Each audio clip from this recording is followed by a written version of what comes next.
ரொம்ப வித்தியாசமாக இருக்கும். நான் என்னோட ஸ்ட்ரெஸ் பஸ்டர் எப்படி ரிலீவ் ஆவேன் அப்படின்னு பார்த்தீங்கன்னா, I use to do self tutorials.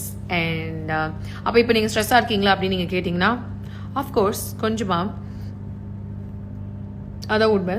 And I do nail extensions for myself, for my both hands.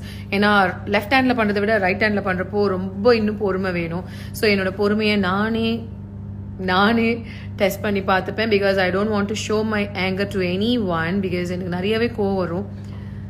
அந்த கோவத்தினால எதுவும் நடந்துடக்கூடாது அப்படின்றதுக்காக I just self control myself by doing my you know எனக்கு ரொம்ப பிடிச்ச விஷயத்தில் கான்சென்ட்ரேட் பண்ணனா, அது என்ன பிடிச்ச விஷயம் இல்லையா, அது மேலே அது பண்ணிட்டு இருக்கப்போ கோவம் வரக்கூடாதுன்றனால I make myself more patient. So இதுதான் என்னோட ஸ்ட்ரெஸ் ரிலீஃப்கான ஒரு சொல்யூஷனாக நான் பண்ணிகிட்ருக்கிறது ஸ்டில்.